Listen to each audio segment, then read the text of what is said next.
Oh yes, my Straight Talk family. It's time for us to keep moving on, as that theme song suggests, and say greetings to the entire world. Because we are on the World Wide Web, and we reach and communicate with you in all areas of this globe, in the Kittitian, Nevision, and Caribbean diaspora. And I know that some of you are in Africa. There are some of you in Asia. There are some of you in Europe. There are some of you, as I said, all over the globe. And certainly there are a whole lot of you all over North America. So I'm at liberty to say good night. I can say good morning, and I will also say good afternoon, because one of such greetings will be applicable to the region in which you now find yourselves. And it's only appropriate as well for me to say good night to St. Kitts and Nevis. Not only appropriate, but it's imperative. I say good night to St. Kitts and Nevis, and good night to the entire Caribbean region. And to our first-timers, we say welcome to your first edition of Straight Talk. And I'll be surprised if we don't have first-timers, because I know that many of you religiously share the link. And we are eternally grateful for that.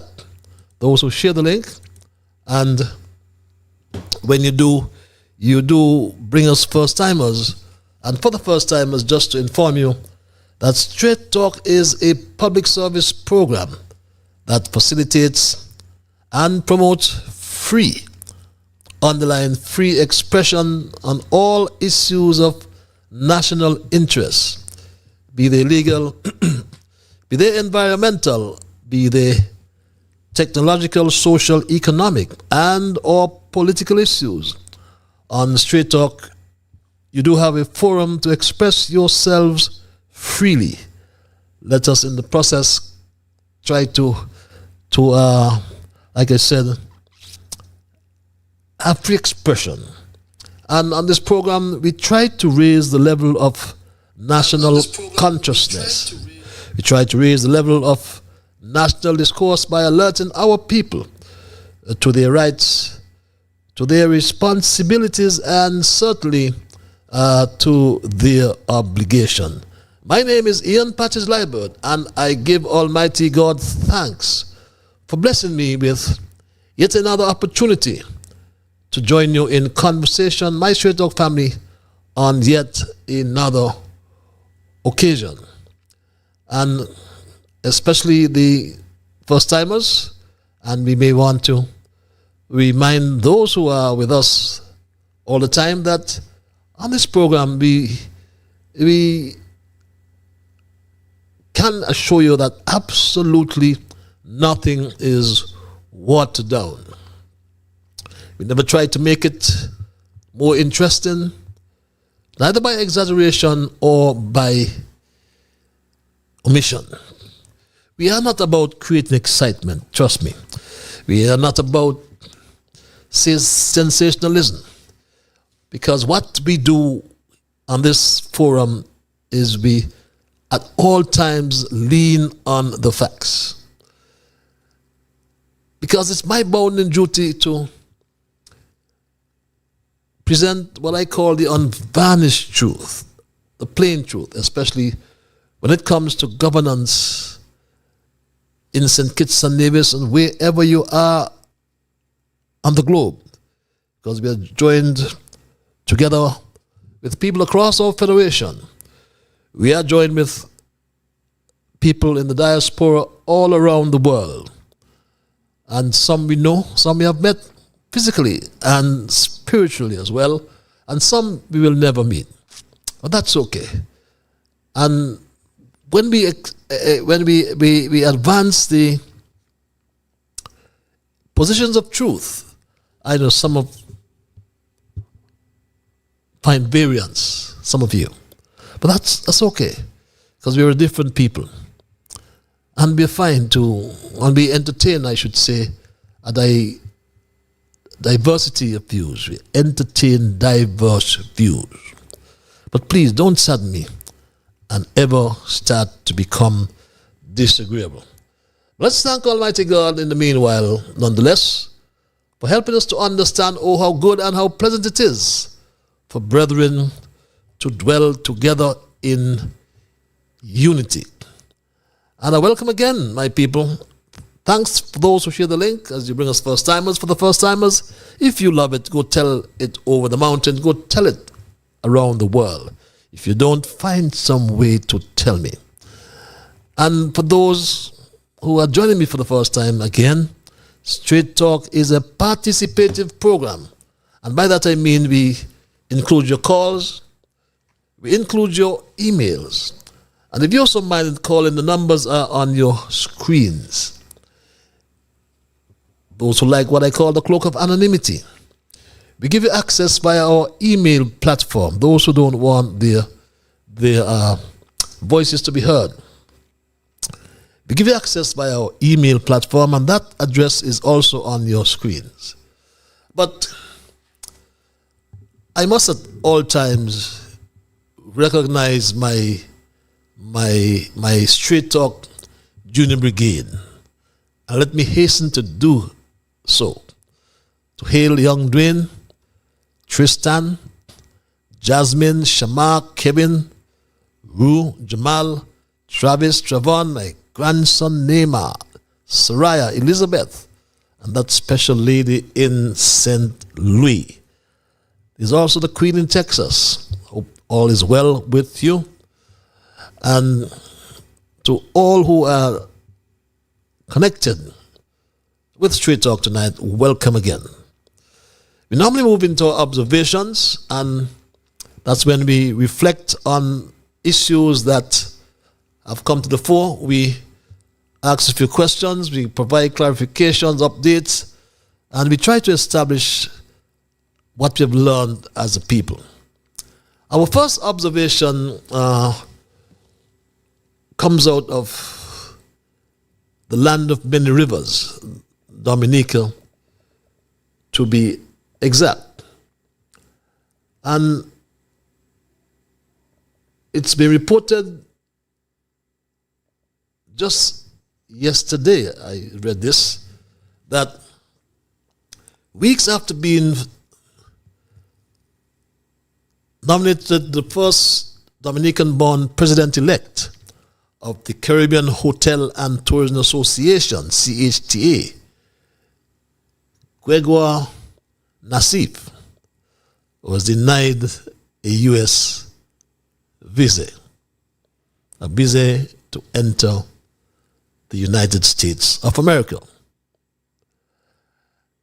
And this was reported on Thursday last, I should say, when both Gregoire and his wife were denied U.S. visas under recently implemented United States immigration policies as it relates to Dominica. My Straight Talk family, that development has sparked concern throughout the regional tourism industry, with Nassif warning that it's not just about him, and warning that it has or will have implications for the entire Caribbean. But some will agree or disagree with that. But really the U.S. has no obligations to the CHTA, the Caribbean Hotel and Tourism Association. It is that organization rather, who must find someone who can travel to the U.S. if it is an imperative. And it seems to be an imperative because Caribbean tourism interests are represented at conferences, trade missions, airline negotiations, investment fora, and policy discussions, and many of such take place in the United States. So all the CHT has to do is to find someone who can get access via a US visa to go to the United States. But the United States remains the Caribbean's largest tourism source market, accounting for millions of annual visitors and billions of dollars in tourism revenue. And we have to come to grips with that fact. And the denial of that visa has brought out that fact as it relates to the U.S. and its relationships with the Caribbean basin, if I can call it that. But our second observation, my straight dog family, we go across the Narrows and we've seen this published, whereby the Blue Machine, the CCM, has advertised its diaspora meeting in New York come the 13th of this month, this coming Saturday. And we are asking if this is a signal that the campaign for the next election has been kicked off. There's so many speculations here in St. Kitts. When will Terence Michael Drew ring the bell? But he's in so much trouble, my straight dog family. And who knows? Some people might just vote out Drew and his Labour Party out of frustration, because he's getting absolutely nothing done in the Federation. And it's about time he departs. And our third observation, I raised this matter before, and I'm duty bound to raise it again. And if you look at the conditions there, they look rather squalid. But those conditions will be found at the Fort Thomas Hotel, where work is going on helter-skelter. My straight dog family, being undertaken by some Indians in that project, which was announced by the Jew administration without much detail. But you can see, my straight dog family, what is going on down at the Fort Thomas Hotel and the conditions under which you find workers who seem to be living in those conditions. That green cloth you see, it's the bathrooms. And my straight dog family, that's not good for workers generally. Because there ought to be a safe and healthy workplace, if not only beneficial for workers, but it is also essential for the long-term and sustainability of any organization. I think about occupational health and safety, which is more than a legal requirement. It is a commitment to protecting human life and dignity in the workplace. And this is a workplace. This is where they're working, my Shuzok family. And when one looks at the squalid conditions under which these Indians are living and working, one wonders if St. Kitts and Nevis has occupational health and safety officers. Are we compliant, you may ask, with ILO conditions of work and other requirements? But this is something we are going to continue to follow. But those are my observations for tonight, my Street Dog family. And I'll move right into my thesis, which I have titled for tonight, Man Cannot Live on Bread Alone. And in the process, I will uncover the real state of the Federation. Because a few days ago, I was surfing on social media and I came across a video with our Prime Minister who seemed at pains to inform the Federation that the price of bread has not changed. Terence Michael Jew said the price of bread has not increased.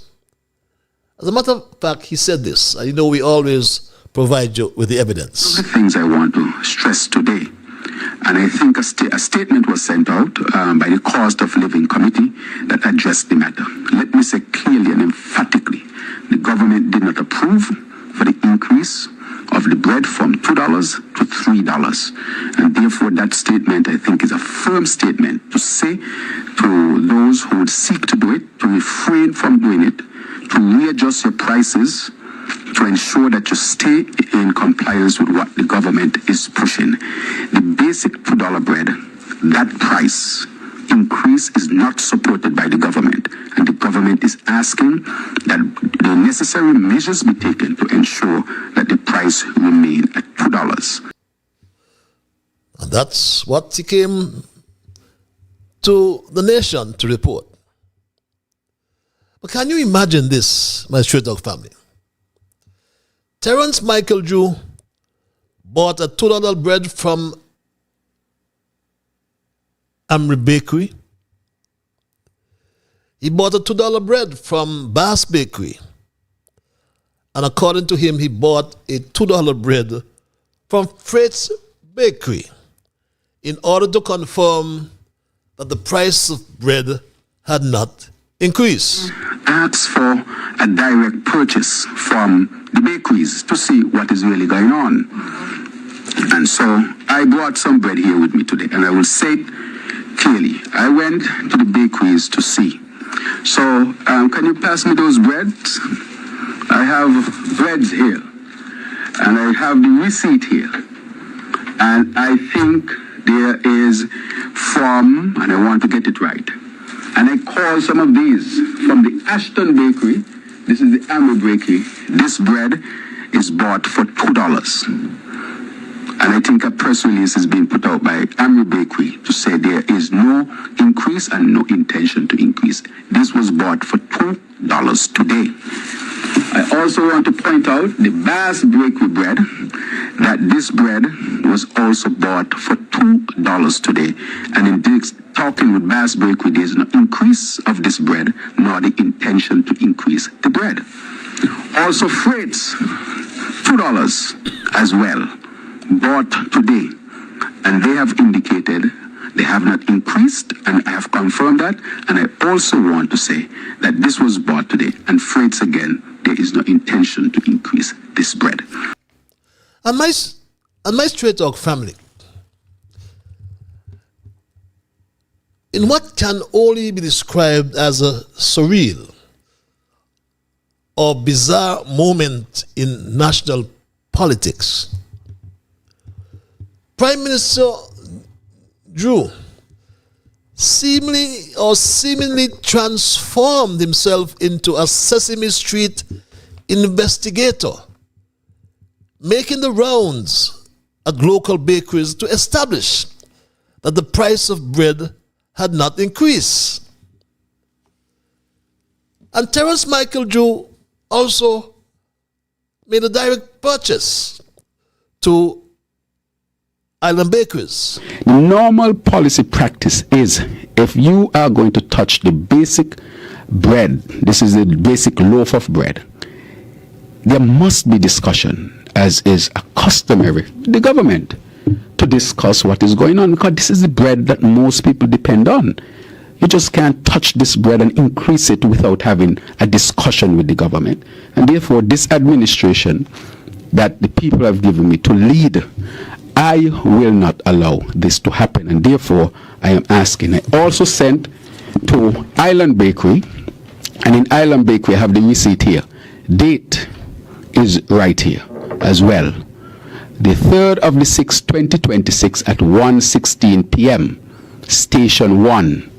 The employee's name is here, the name I will not call. Order number 883. 1 long bread, $3. All these other bakeries that I bought from, $2. I spoke to them. No increase and no intention to increase. However, from the Island Bakery, I'm seeing here a $3 increase. This will not be accepted. I think Island Bakery, and I've spoken to them, I sought to meet with the general manager. There has to be a meaningful discussion, and I'm admonishing them to follow what is a normal practice and reduce the cost of this bread. Have a conversation with the government. We are open. You don't just increase the cost of the basic long bread without a discussion with the government. And my straight dog family, would you believe, my straight dog family, this is what I call a kindergarten or Sesame Street situation or government. And I call it the dollar bread flashpoint. Because the Terence Michael Drew administration had to issue urgent, high-profile clarifications that the government did not authorize a 50% price hike on basic subsidized bread, commonly known as the dollar bread, which one bakery tried to raise from $2 to $3. But while the government intervened through the National Cost of Living Task Force, according to the Prime Minister, to halt the bread hike, the public backlash exposed a much deeper wound, because families are reaching a breaking point over the cost of everything. So there is definitely what I call a bread versus public goods disconnect. And when viewed through the lens of man cannot live on bread alone, the current situation in St. Kitts and Nevis under Terence Michael Drew highlights how micromanaging food prices fails if essential public goods and services and structural supports are perceived as neglected. Let us examine the policy disconnect, I call it, my straight dog family. Let us examine the policy disconnect closely. And you can see from your screens that if you look to the left, you see what I call the government focus, and to the right side on your screens, the public reality.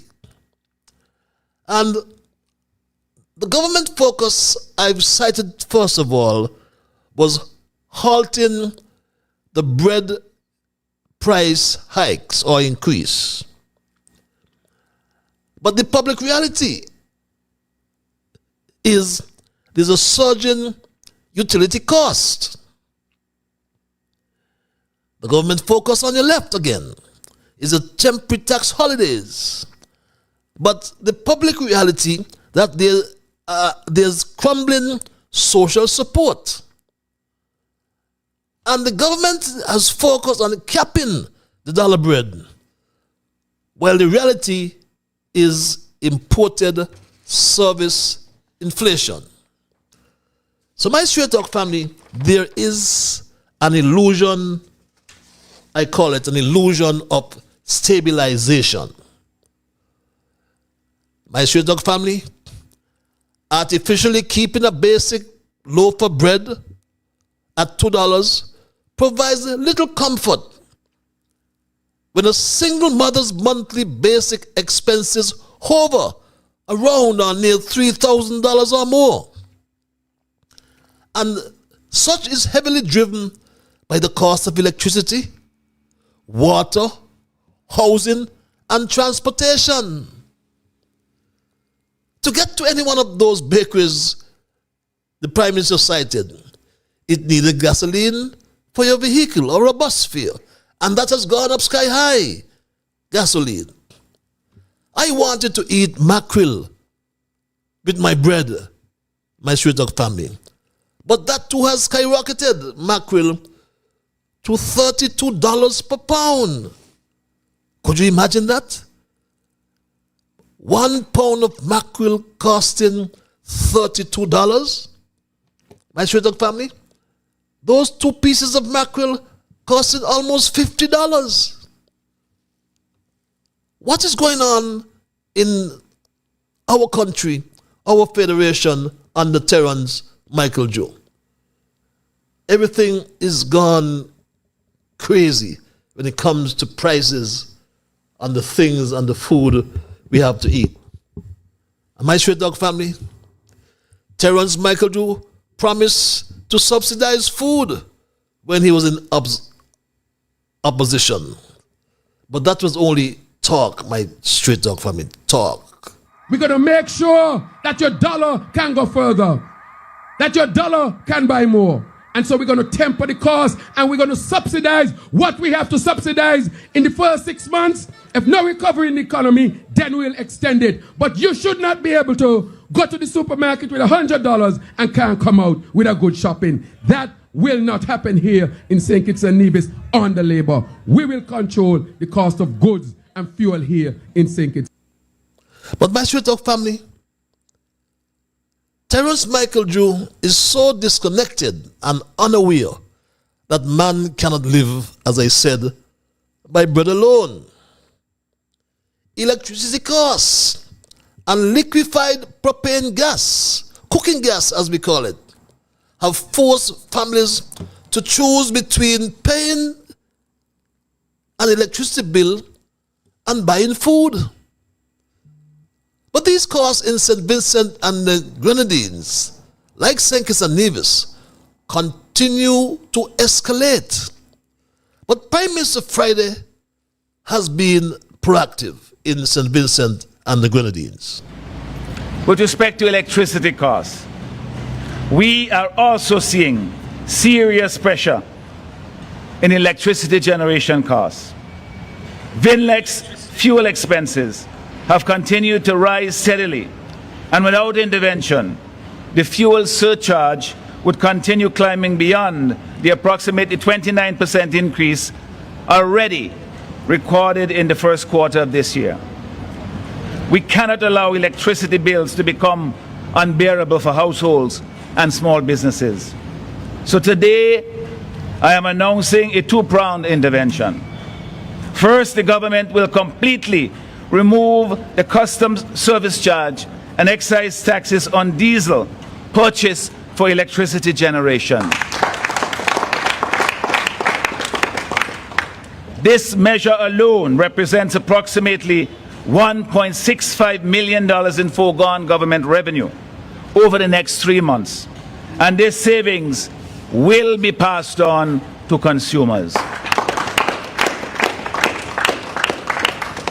Second, VINLEC will also be required to contribute to creating the cushion. This is, after all, about partnership and shared responsibility. So where the fuel surcharge exceeds 71 cents per kilowatt hour, VINLEC will provide a 50% matching discount on the fuel cost formula. And if the surcharge rises to above 77 cents per kilowatt hour, VINLEC will provide a full 100% matching contribution. For households, this intervention means relief on utility bills and protection against runaway increases. It means the difference between a bill that remains unmanageable and one that forces families to choose, that remains manageable, and one that forces families to choose between electricity and groceries, both essential. And for small businesses, for the barbers, tailors, shop owners, restaurants, bakeries and small manufacturers and processors. It means protection for jobs, maintaining operating margins, and maintaining affordable prices for their customers. And my Straight Talk family, Prime Minister Friday of St. Vincent and the Grenadines, as I said, has been proactive. What has Prime Minister Drew done? Gas prices gone up, and Terence Michael Drew has chastised us not to drive unnecessarily and turn off your electricity. Conservation, he promoted, he said. Conserve is what he chose to chastise us with. Encourage our people to take measures. If you don't have to drive and use a lot of gas, don't do it. Turn off your electricity because we continue to subsidize electricity. Turn off your lights, sorry, because we continue to subsidize electricity. Conserve as much as you. Use resources more efficiently because we are dealing with a world where there is a war that is driving up the cost of living that has absolutely nothing to do with the government. Those are, I will call, external things that we have to suffer. And so my Straight Talk family, ironically, if you looked at your screens, Terence Michael Drew was flanked on the left by his incompetent SOCO engineer Conris Maynard, who has been quietly renting 6 Agreco generators since 2024. Yes, for the past 2 years, at $10 million per year, my Straight Talk family. Thus, as we work toward that new 18-megawatt plant, plus the urgent need to service and overhaul our generators that have been overrun and are on the verge of collapse, plus the vulnerability of the age generators, plus the fact that the solar farm will not be able to cover and is not intended to cover 24 hours of service, it is imperative to implement a reliable temporary supply in order for SCELEC to successfully achieve its goals. It is in this vein that SCELEC has entered into a 6-megawatt rental power agreement with world-class energy solutions provider Agreco for a 12-month period in the first instance, during which SCELEC will perform much needed critical overhaul. And yes, my Straight Talk family, he had a commissioning ceremony 2 years ago. To date, my Straight Talk family, believe it or not, the SOCO engineer has spent over $20 million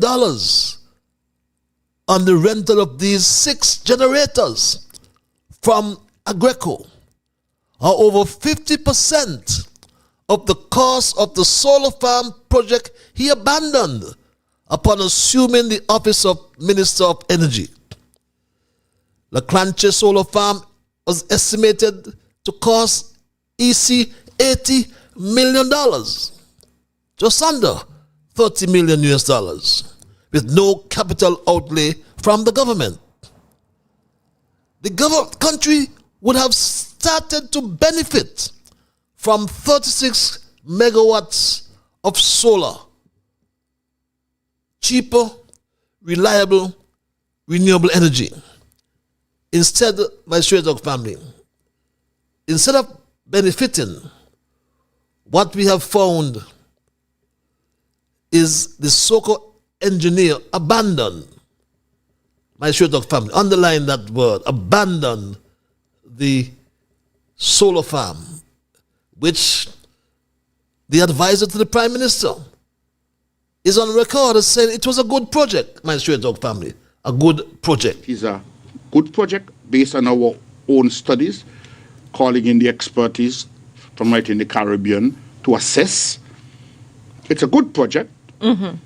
They feel that it was properly assessed and the costing was within the range of what it would cost anyway to do that. But one wonders, my straight dog family, and hear me carefully, one wonders whether the so-called engineer, Conris Maynard, is getting a kickback from this dubious arrangement with Agreco.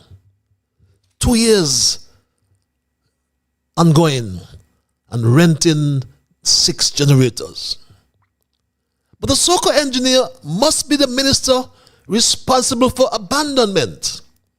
As little do we know or remember that in the last 4 years, he has abandoned 2 wells at Shadwell.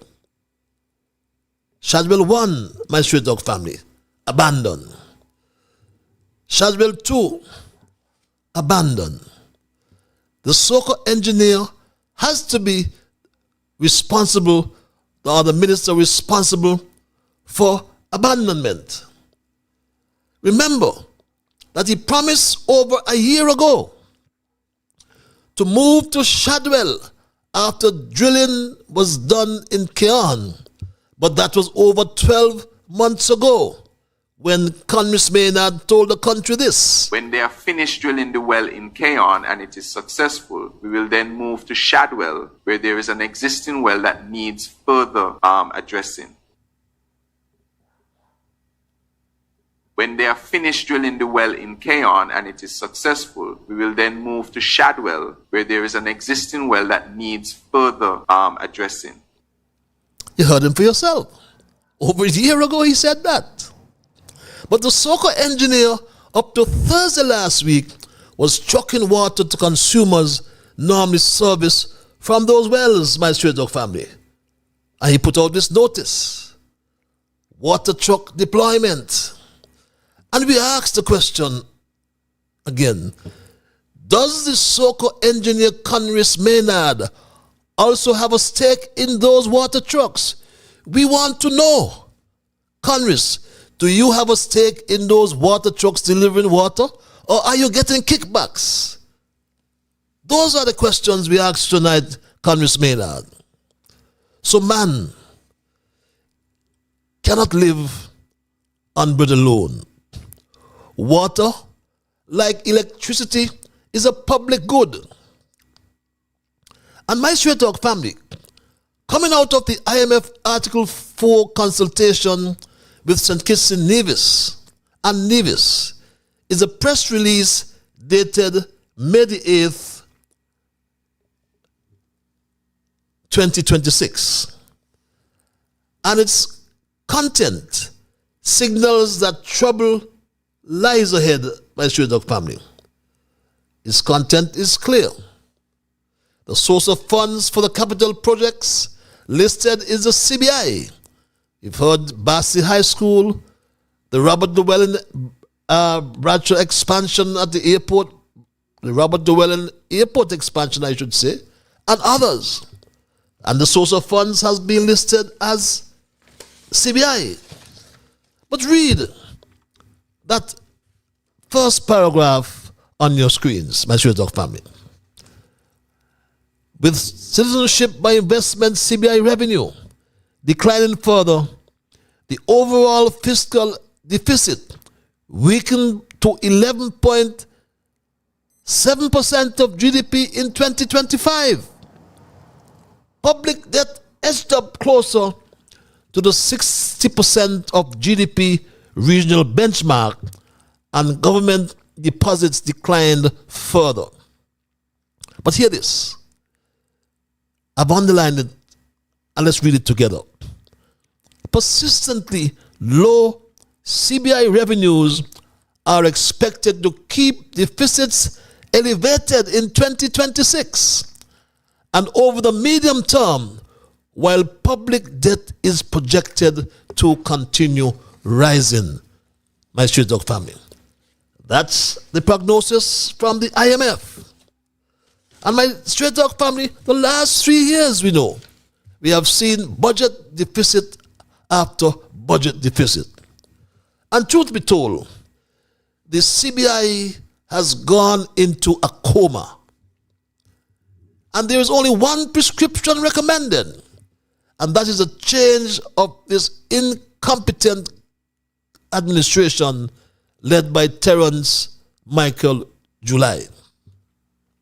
It must be foolhardy for any government to embark upon its largest capital project, to wit the Bastia High School project. I call it the Barbados High School, because they have sourced 75% of the value of this project overseas in Barbados. They told us it was started. They told us that, my Straight Talk family. But recall, I reported to you, having gone to Barbados myself and visited Preconco. And I confirm that not one precast panel was being constructed for shipment to St. Kitts and Nevis. We were promised to have containers every week. But over a year has gone, and not one container with precast panels has arrived at St. Kitts. But how can Terence Michael Drew stimulate the economy when he exported the labor and material costs to Barbados? Drew promised to make St. Kitts and Nevis into the first sustainable island state, CIS, in the world. Not in the Western Hemisphere, not in the Caribbean, but in the world. Drew promised 100% renewable energy through the development of geothermal and Nevis. To achieve this, my Straight Talk family, to achieve such a feat would require capital outlay of US $400 million, according to the IMF. And he himself put that into EC dollars, my Straight Talk family, over 1 billion EC dollars to get geothermal in Nevis. Could you imagine that, my Straight Talk family? What do you expect? Do you expect that we will get that geothermal in Nevis at over $1 billion? Take a guess, or take an informed guess, because Drew has no clue how to run this administration, how to run a government, and he has taken the island, taken the country down a road that we don't know where we are heading. The road to nowhere, my Straight Talk family. Geothermal, as I said, would only come if we expend $400 million. For example, geothermal. You know how much the geothermal cost? Total cost might be $400 million US. That's already, if you convert, that's already a big part of our total GDP. Just one project. Yet to implement, for example, geothermal. You know how much the geothermal cost? Total cost might be $400 million US. That's already, if you convert, that's already a big part of our total GDP. Just one project. Yes, one project, geothermal, $400 million. So my Straight Talk family, we're getting close to an election. And do not be fooled. I want to tell you that the dance can't pay for the lights when it comes to the production of geothermal. Or to put it into economic language, this geothermal is not a bankable project. So they try to fool us about exporting energy to nearby countries like Antigua and Barbuda. Who tell Mark Brantley and Terence Michael Drew that Gaston Brown want his geothermal energy? Gaston Brown got WIC, the West Indies Oil Company. The energy may not be as clean, but it is cheap to Gaston Brown and Antigua. But let us pause for a moment and examine the two leaders at the helm in St. Kitts and Nevis. One across the Narrows in Nevis, and the other on the mainland here in St. Kitts. For 8 or 9 years, Mark Brantley cannot complete the additional wing on the Alexandra Hospital in Nevis. What a shame and disgrace. So can anyone in their right mind expect Mark Anthony Graham Brantley to execute all these projects in Nevis? On the other hand, Straight Talk can find no reference point to one thing accomplished by Terence Michael Drew in his almost 50 years in St. Kitts and Nevis. Not one. So can we expect anything from Terence Michael Drew? Someone cited the rapid test kits from Germany he tried to introduce or sneak into St. Kitts during the COVID-19 pandemic. His plan, no doubt, was to make some bread, quick bread, not the $2 bread. He was meaning to make enough quick money on the backs of the people to put daily bread on his table. But Terence Michael Drew made no money from his medical practice and therefore learned the hard way that man cannot live on bread alone. My fellow citizens and friends, the issue before us, therefore, is not simply the price of a $2 bread or the price of a loaf of bread. The issue is whether the people of St. Kitts and Nevis are truly better off today than they were 4 years ago. A government cannot ask the people to celebrate the stability of bread prices while fuel costs soar. Electricity remains expensive, water shortages persist, and food prices continue to place unbearable pressure on struggling families because man cannot live on bread alone. The people need affordable energy. They need reliable water. They need jobs. They need economic opportunities. They need confidence that their leaders have a plan and the competence to execute that plan. Instead, what have we witnessed? Promises abandoned, projects delayed, opportunities squandered, millions of dollars spent on temporary solutions, while long-term investments that could have transformed the country were cast aside. The government's defense relies on mathematical economic relief packages, such as cutting the gasoline excise tax by 50% and slashing the customs service charge. However, the population evaluates governance based on their comprehensive quality of life, peace of mind, and whether their labor feels respected. But there's also the breadbasket fallacy. The government regulates a basket of goods or lowers VAT on food, but citizens still face high costs for non-negotiable public services. Electricity supply to many homes is being disconnected as we speak. Must the family eat cheap bread in darkness since they cannot afford electricity to keep the lights on? Citizens already know the cost of bread because they purchase it every day. What they want to know is why so many other necessities continue to strain household budgets despite repeated promises of economic relief. The office of the Prime Minister is not that of a bakery inspector, a price checker, or supermarket auditor.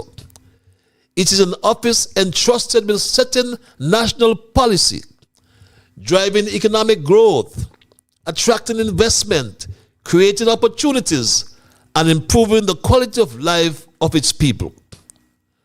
When the national conversation is reduced to whether a loaf of bread costs $2 or not, it risks trivializing the very real hardships many citizens face.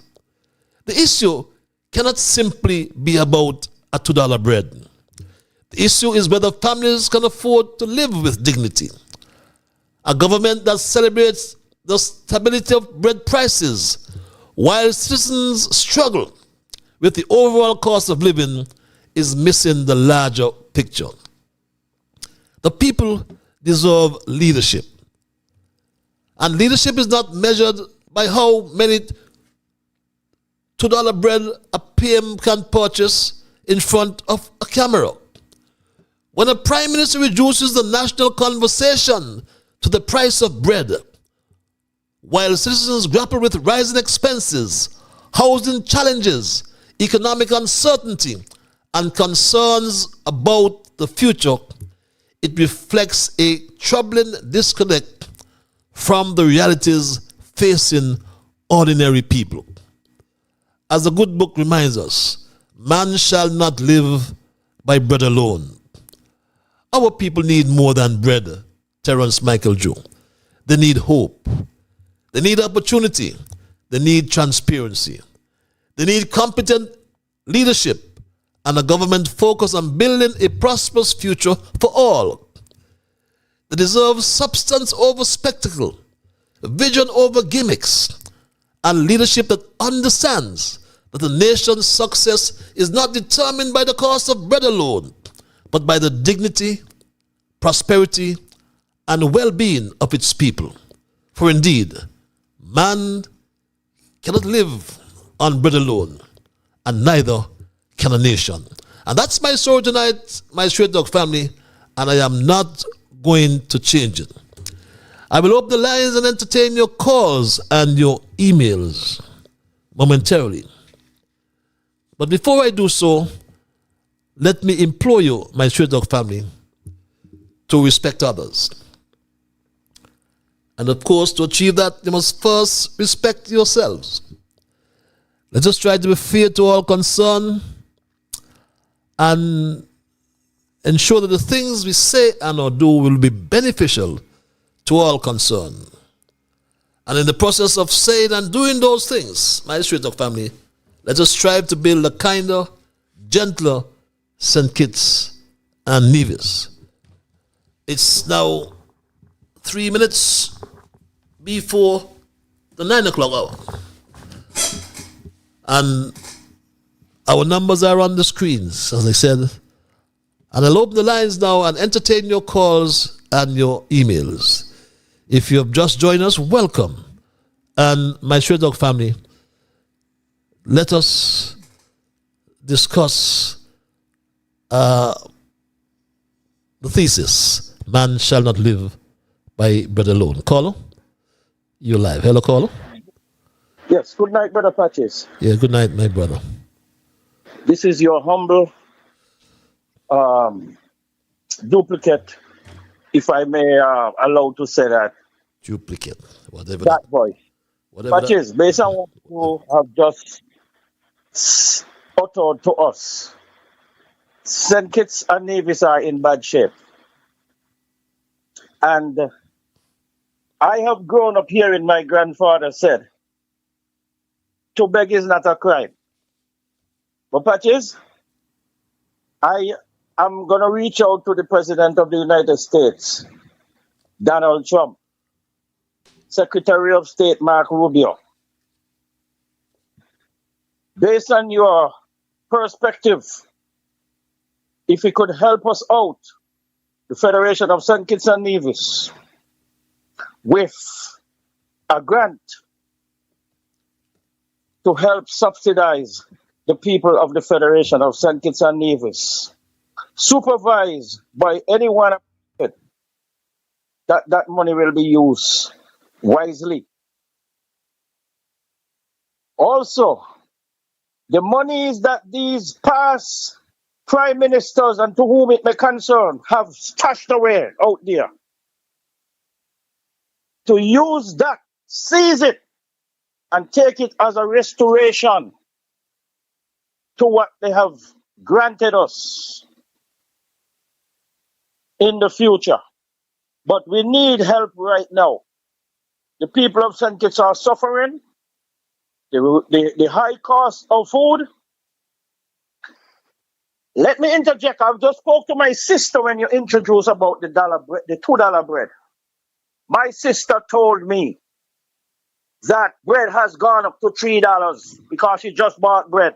She didn't give me the name of what bakery, but it's a bakery that come around in the van. Okay?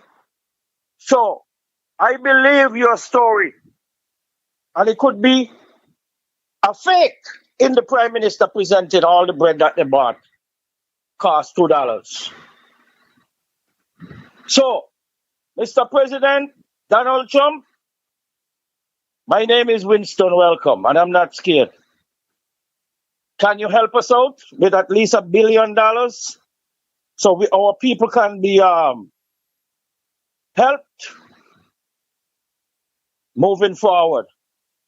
And I believe that the Western Hemisphere should be in control of the United States of America. I will never choose Russia. I will never choose China. And I will never choose the Middle East. I choose American. That's where I stand. Thank you for hearing me. I will come in with my main other perspective. Thank you. I appreciate the time.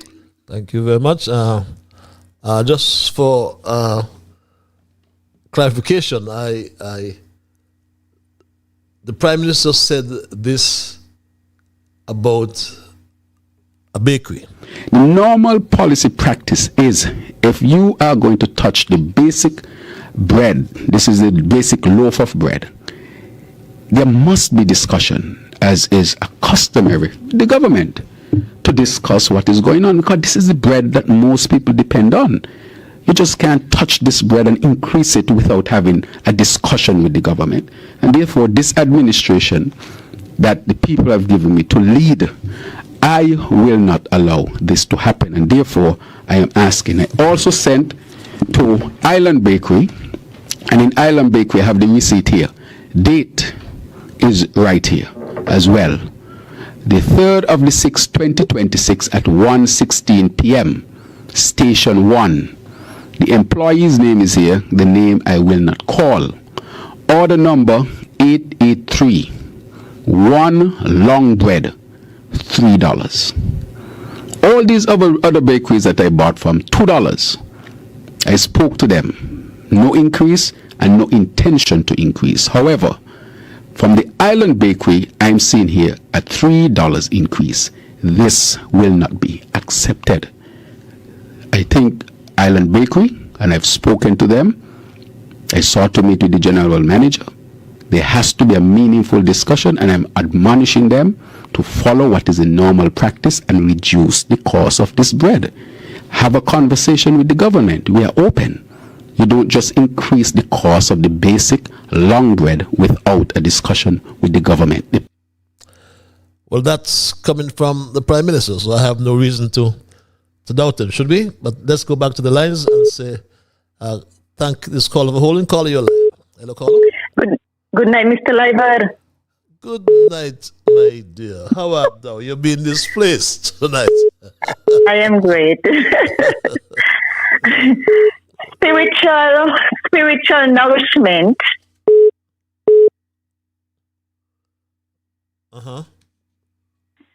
And the teachings of God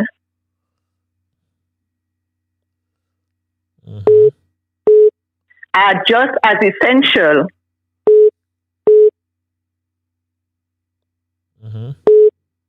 to human life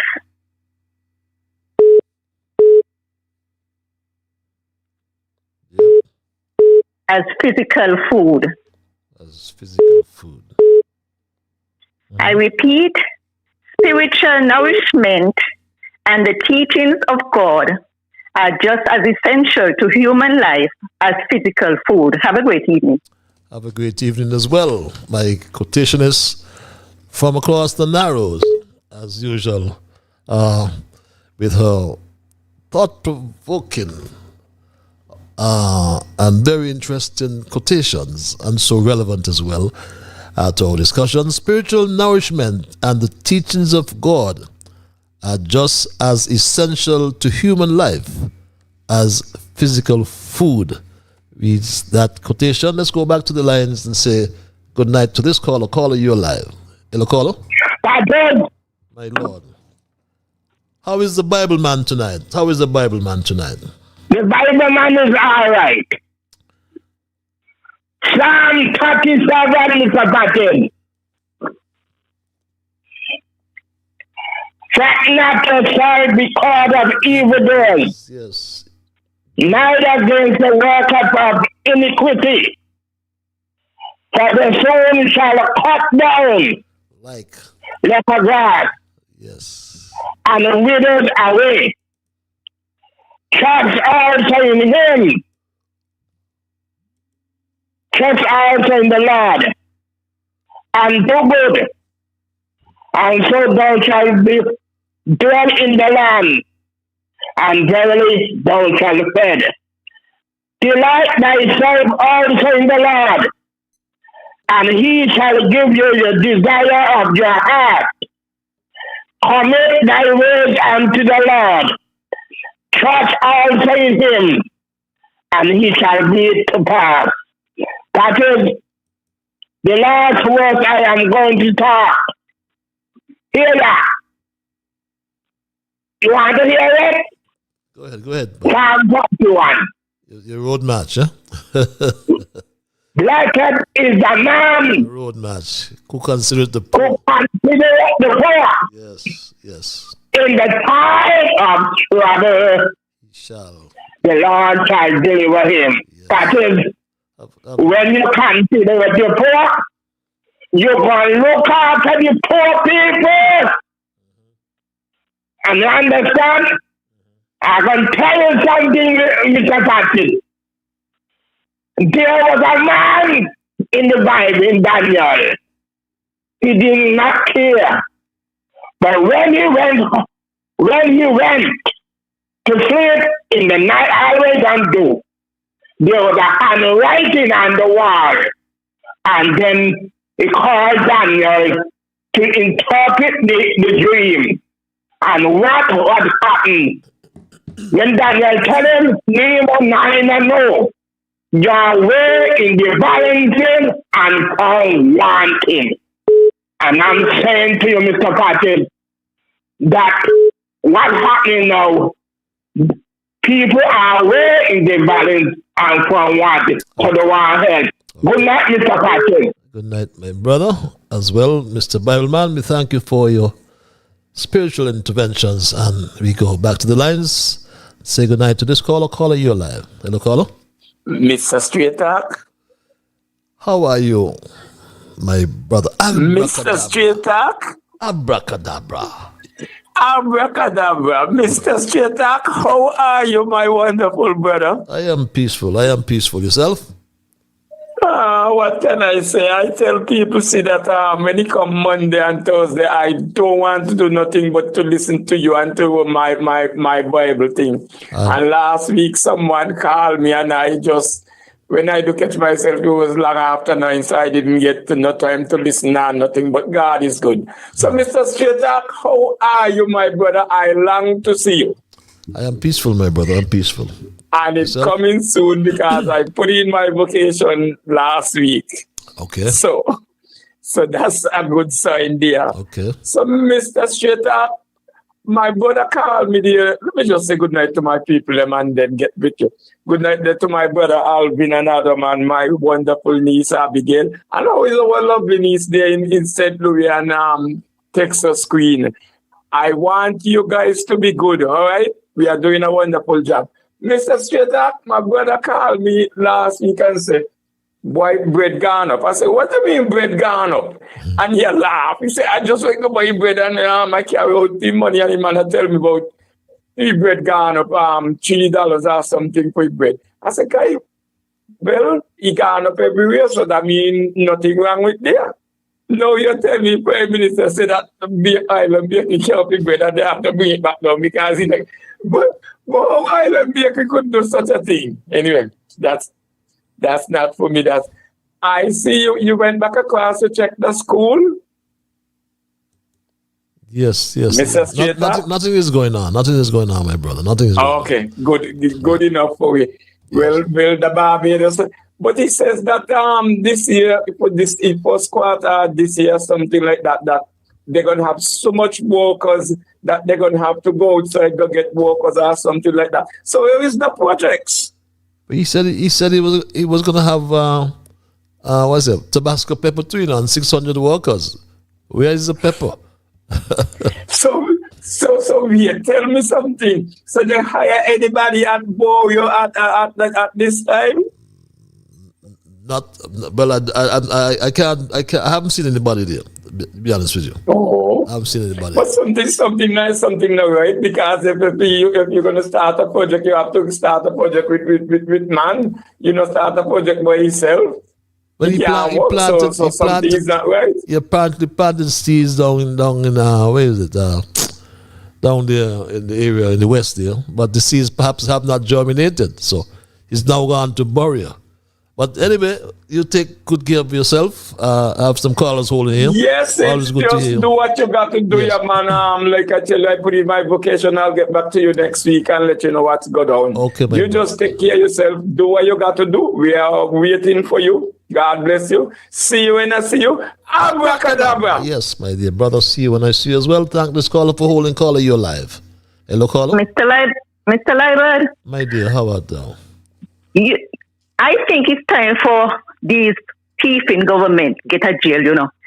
It's about time they get a jail. I concur. Because the guys of them who planting a little marijuana, right? Mm-hmm. They give them more years in jail and charge them for this big money for what? To plant a couple little marijuana and then thieving government here in office, stealing our money. Who not stealing our money and giving our land to foreigners? It's time for them to get a jail. I believe you. It's time.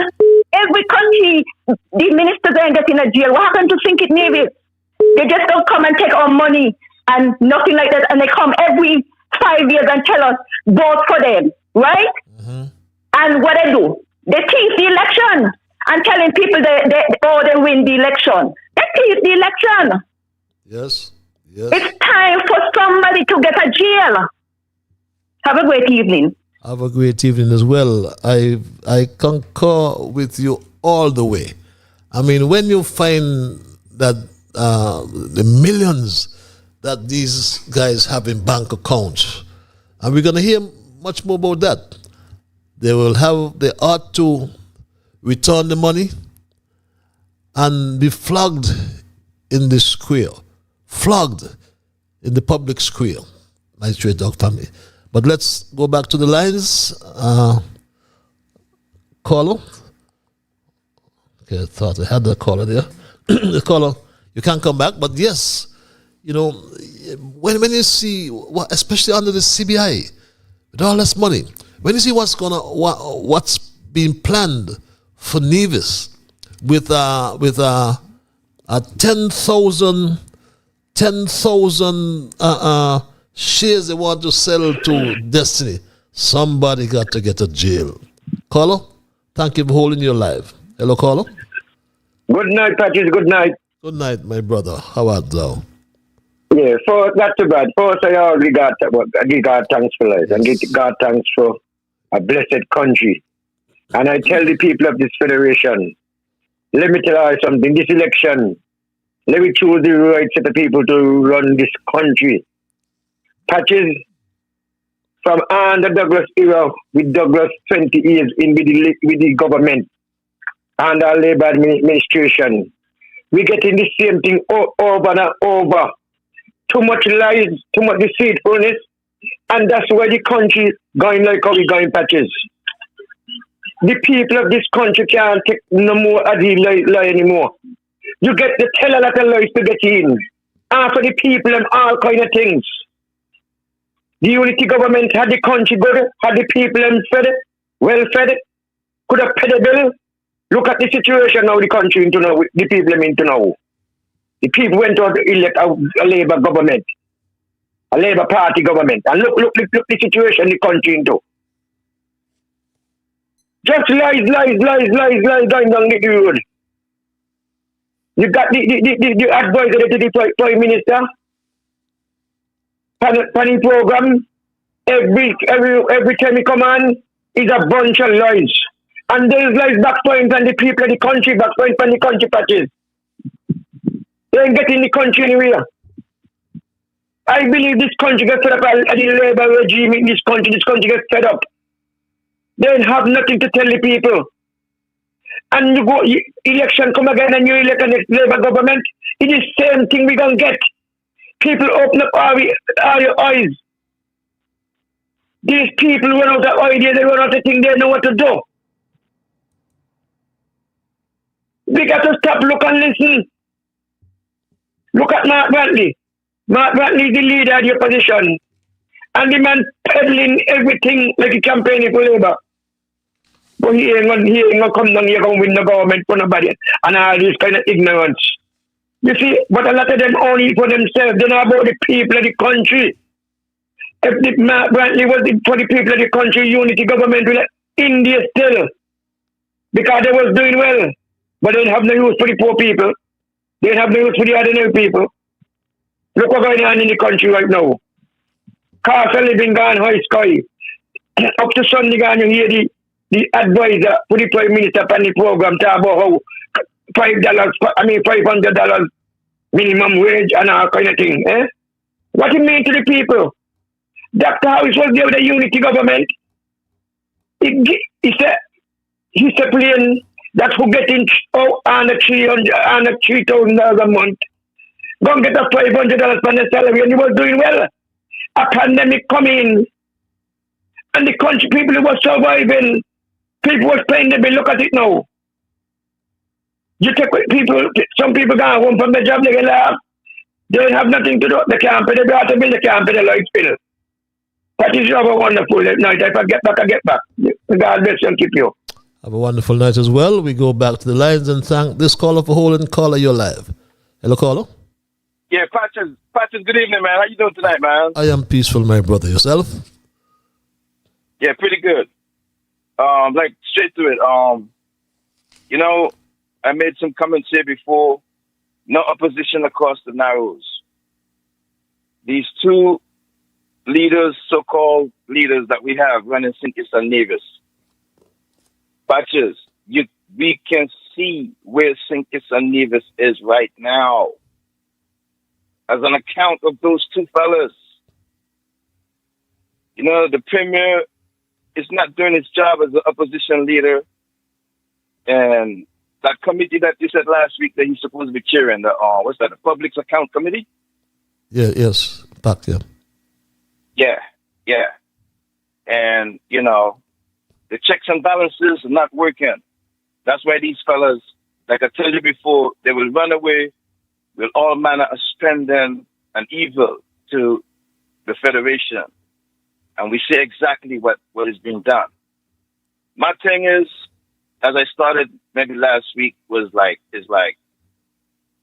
where Sinkis and Nevis is at right now is of the politicians underground. The electorate's got to find some way to replace these crooked, corrupted persons. Man, the information is out here. We got the information. For all the years we've gone independence already, and for all the years that we started that CBI program, the money is everywhere else except where it's supposed to be.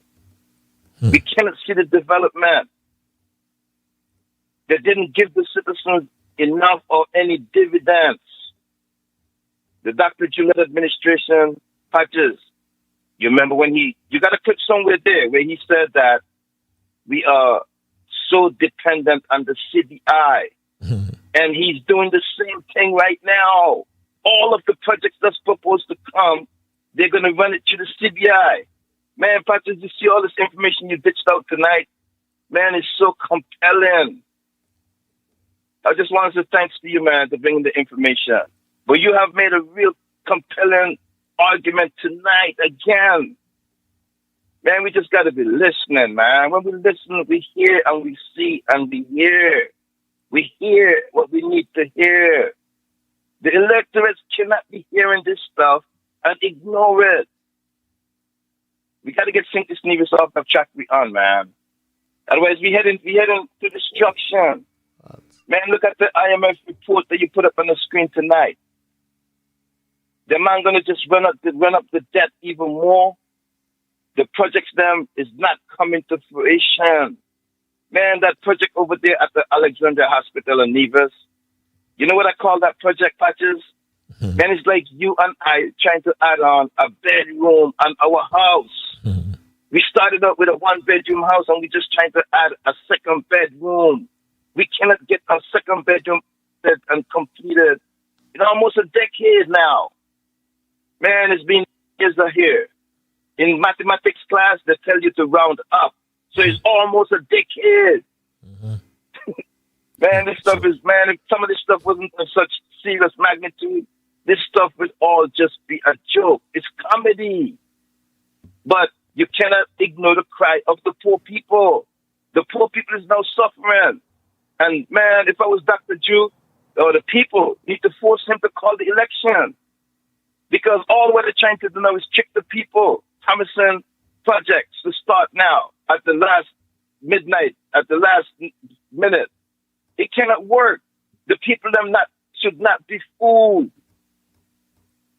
Patches, lastly, there was a meeting held between the Prime Minister and the Premier last week, and he's on there talking about some dollar bread and pleading to some bakery to have a conversation with the government. Him and the Premier needs to have a conversation to the people, to the citizens of St. Kitts and Nevis about that meeting they had last week. We need to find out what's going on with Destiny. Patches, I'll leave it there. Thanks a lot. Thank you very much, my brother. You know, as I said, Terrence Michael Joe behaves as though he's running a Sesame Street government. You know, the point I made tonight, that there is definitely a disconnect, what I call a policy disconnect, because the government has a focus, but there's a public reality. Drew comes and he tells us about $2 bread and $3 bread. But the dollar bread costs $2. And he's trying to halt the price or the price hike of the bread. But the reality is that the utility costs continue to surge. He gives us some temporary tax holidays, but the reality is that social support is crumbling. Look at what happened to the $500 PAP.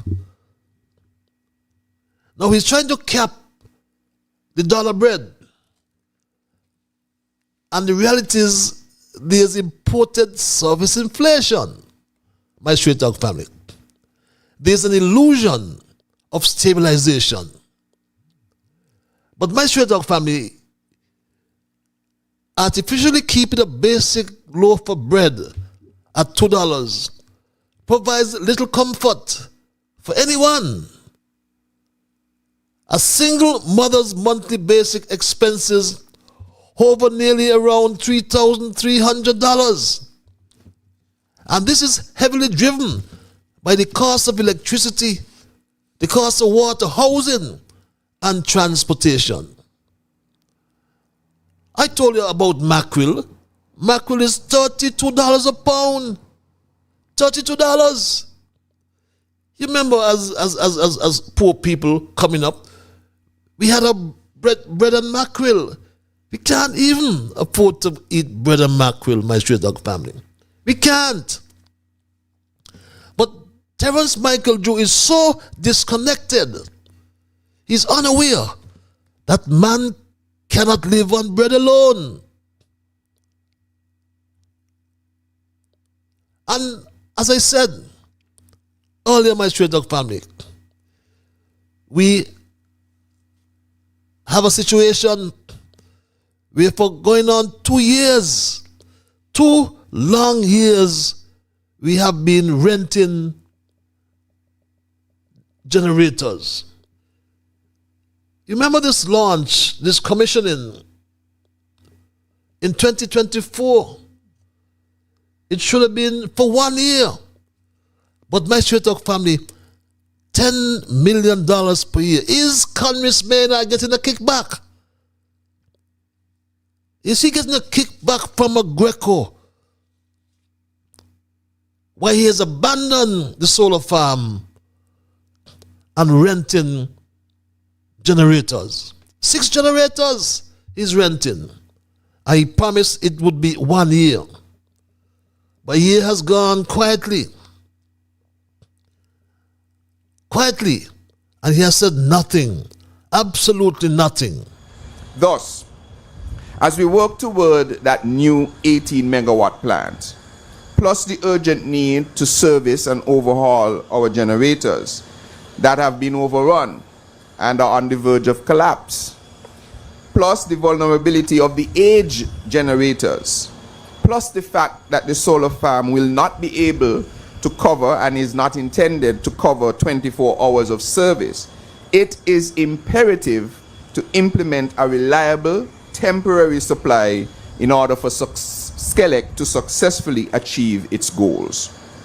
It is in this vein that SCELEC has entered into a 6 megawatt rental power agreement with world-class energy solutions provider Agreco for a 12-month period in the first instance, during which SCELEC will perform much-needed critical overhauls on the bulk of its fixed generator fleet. 12 months. It's now 24 months. Congress Maynard, tell the country about that. Are you getting a kickback from Agreco? That is a straightforward question. Give us a straightforward answer, Soca engineer. Why have you abandoned the solar farm to rent generators, 6 generators? But the Soca engineer must be the minister responsible for abandonment.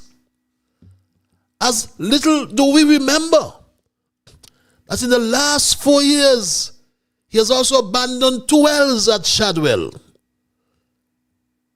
Shadwell 1, he abandoned that well. Shadwell 2, it is still kept. And you remember he promised us what? He promised us this. When they are finished drilling the well in Keon and it is successful, we will then move to Shadwell, where there is an existing well that needs further addressing. That's what he told us, my Straight Talk family. Over a year ago, he said that.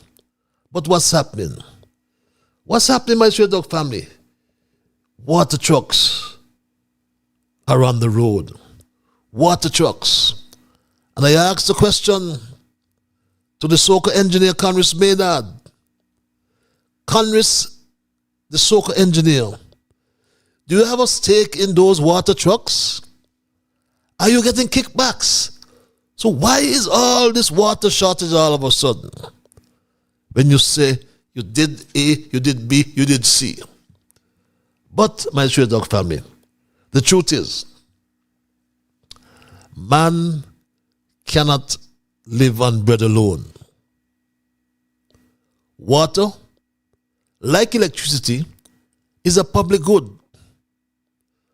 But I'm scared because a brief scan of the press release from the IMF gives us great cause for concern. I've underlined that section on your screens, my Straight Talk family. The third line on the first paragraph. And it reads, let's read it together again, my Straight Talk family. Persistently low CBI revenues are expected to keep deficits elevated in 2026 and over the medium term, while public debt is projected to continue rising. Why do we want these people in government? This is not people we need in government. The last 3 years, we have seen budget deficit after budget deficit. The CBI, Jew has sent into a coma. But a lot of the CBI money has been allocated in the accounts of many leaders of this country. And that will be exposed. It will be exposed, my Straight Dog family. But for tonight, we are talking about bread. Imagine a prime minister. Imagine a prime minister. The issue before us he brings is the price of $2 bread. But the issue really is, my people, are we truly better off today than we were 4 years ago? Here comes Terrence Michael Drew, asking us to celebrate the stability of bread prices while fuel costs soar, rise higher and higher. Electricity remains expensive, water shortages persist, and food prices continue to place unbearable pressure on struggling families. Because man can't live on bread alone, my Straight Dog family. Cannot. So there's this bread basket fallacy I spoke about, my Straight Dog family. We all know the cost of bread. We purchase it every day. What the people want to know is why so many other necessities continue to strain household budgets despite repeated promises of economic relief. The office of the Prime Minister has become a bakery inspector, a price checker, or a supermarket auditor. But it is an office entrusted with setting national policy, driving economic growth, attracting investment, creating opportunities, and improving the quality of life of the people.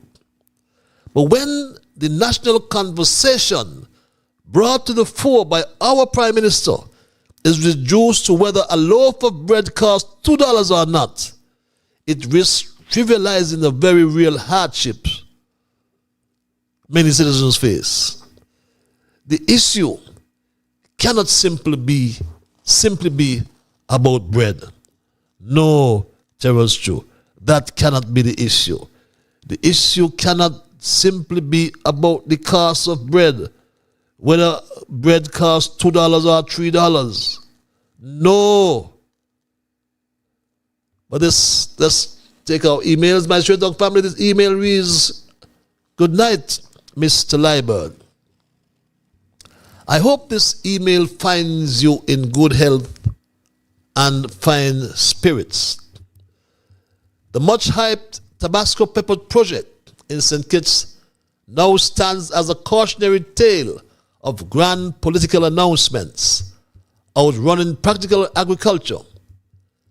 Touted as a transformative initiative that would diversify the economy and create a new export industry, the project generated future-looking headlines long before it produced results. Now, with reports that the pepper seeds failed to germinate, the gap between political grandstanding and agricultural reality has become impossible to ignore. Farming is not driven by press releases, ceremonial launches, or optimistic projections. It is driven by science, planning, expertise, and execution. The question is not whether crops sometimes fail. They do. The question is why so much political capital was invested in selling a vision before the fundamentals had been even proven. If the project cannot even get seeds to sprout, what confidence should the public have in the larger promises that accompanied it? The Tabasco Pepper Project should prompt a serious review of the agricultural initiatives, of how, rather, agricultural initiatives are conceived, funded and promoted. Ambition is welcome, but political hype is not and can never be a substitute for proven results. The lunatics have escaped and are now running the asylum in St. Kitts. Reads this email. Very, very interesting email, my Straight Dog family. The lunatics are loose, my Straight Dog family. And let's not forget our quotation for tonight. Spiritual nourishment and the teachings of God are just as essential to human life as physical food, reads our quotation for tonight. And this other email reads, Good evening, Ambassador. Blessings. Prime Minister Jew is making a song and dance about the increase of dollar bread. Did the merchants have a discussion with him when they increased the items in the supermarkets? People need relish to eat with their bread. Where is price control? By the way, if PLP and PAM don't get their act together, SKNLP will win again. I don't think a coalition will work again. Too much mistrust. There needs to be a clear win. One love, reads this email. This other email reads, desperate, tasteless, and totally unnecessary. When the Prime Minister come on radio during these very uncertain and difficult times to talk about a $2 bread, it can only be interpreted as desperate and tasteless. Every day people have a great debate as to how they must spend the little money they have, if they're lucky. This administration can't get any more disconnected. But we also understand their playbook. They force and keep the people of the Federation in a compromising position and then later pretend to save us. Sick of them, reads this other email. It's 9:37, my Straight Dog family. If you have joined me for the first time, welcome.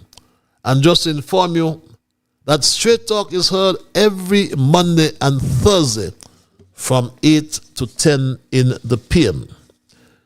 I will give you a heads up when we won't have a Straight Talk for those who continue to ask when the Western Hemisphere is been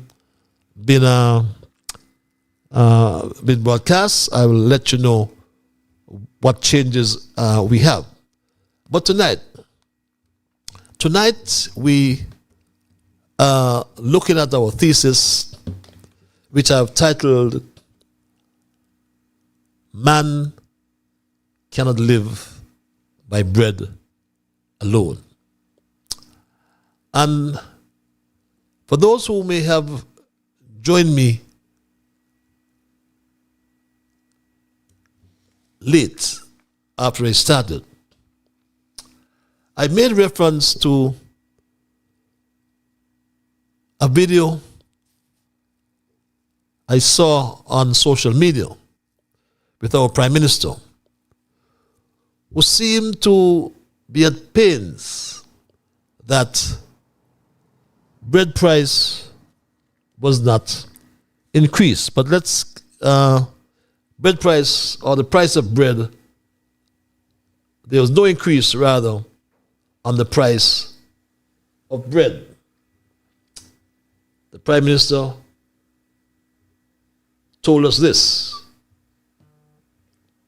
One of the things I want to stress today, and I think a statement was sent out by the Cost of Living Committee that addressed the matter. Let me say clearly and emphatically, the government did not approve for the increase of the bread from $2 to $3. And therefore that statement, I think, is a firm statement to say to those who would seek to do it, to refrain from doing it, to readjust your prices, to ensure that you stay in compliance with what the government is pushing.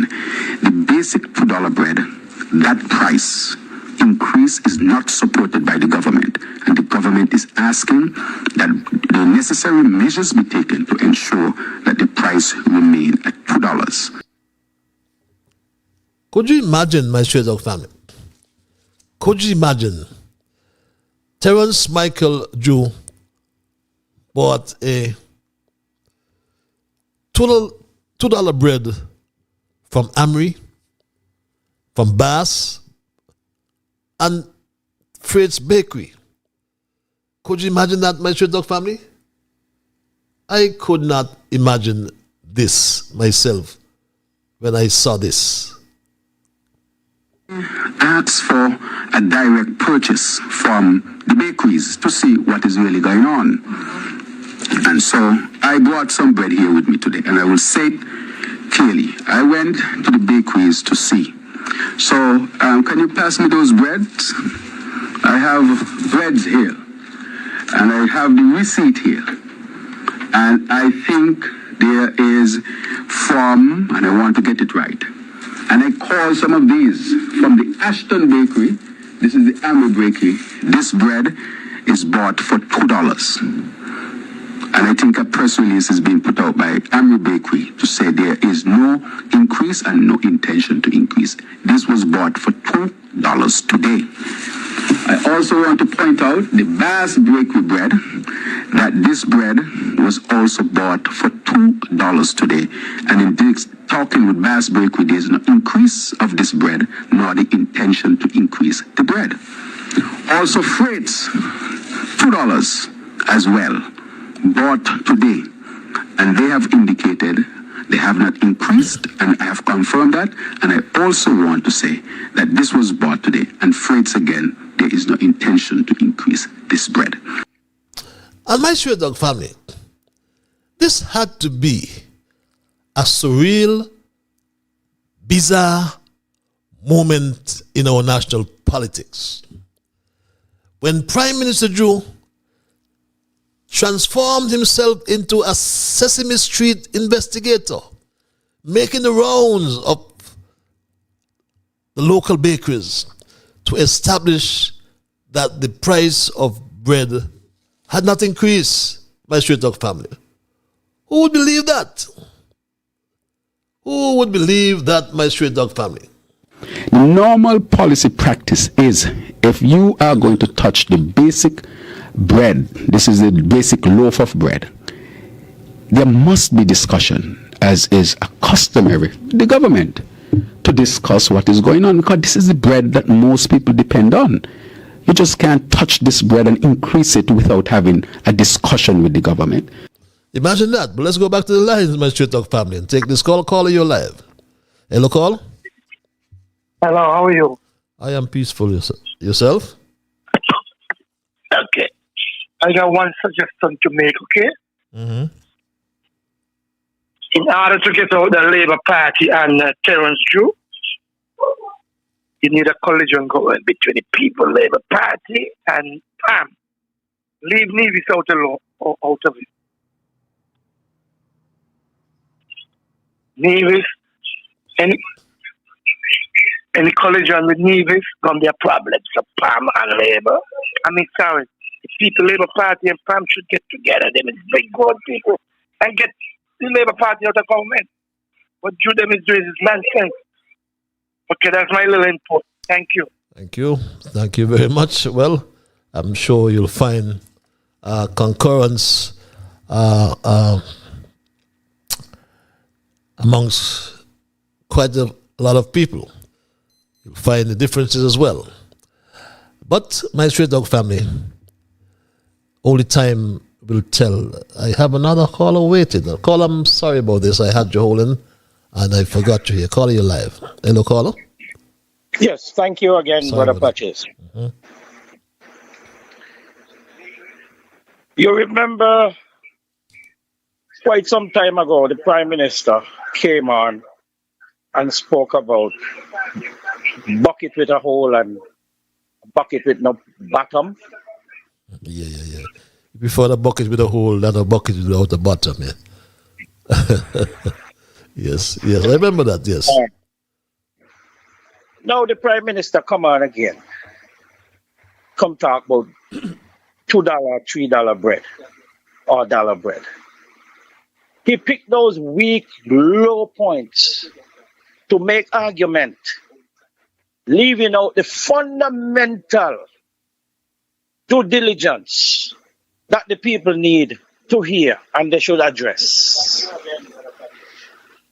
Why are choosing these low, narrow-minded points to focus on? Speak about the energies, the electricity, the cost of high living. Or the Congress who was given a portfolio to handle the water situation, to solve it or resign. And to all those who have portfolios and are fulfill, or like the agricultural minister, they are not performing and they should be suspended without pay. A man shall eat when he sweat. Why the Prime Minister don't address the necessities that are warranted and demanding and people are yearning for? I got to hit him because I am contesting about him. If he speak good, I will applaud him. But if he speak nonsense, I'm going to be contrary. And that's what I'm doing, Prime Minister Joe. It was expected for you to do better. But you chose not to. And you hear the requests, the outcry, and you are not doing anything. And you come talk about $2 bread. Ay, ay, ay. Unbelievable. Okay. You could have just sent out a letter to these people to stop. That's an order. That's an ordinance. But you come on the ear to blast about bread. Blast about the other things that is necessary. I ain't gonna give you no more advice, sir. You're hardened and you're not willing to listen to anyone, and you have those foolish advisors around you with their bribery campaign. Think you can tease the people to vote for you again. You're on your way out. So I'm going to tell you, hold on to the remaining days, because you will be voted out. And I will beat you to this election. I will beat you to constituency 8. Thank you. Thank you very much. Yes, my Srizog family, he said he preferred a bucket with a hole. I remember that very well. He said this. We have a bucket with some holes in the bottom. But that is better than a bucket with no bottom at all. We have a bucket with some holes in the bottom. But that is better than a bucket with no bottom at all.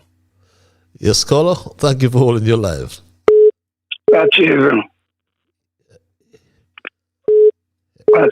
Yes, my lord. How art thou? How are you, though? I'm great. Mm-hmm. Well, I'm going to be very honest.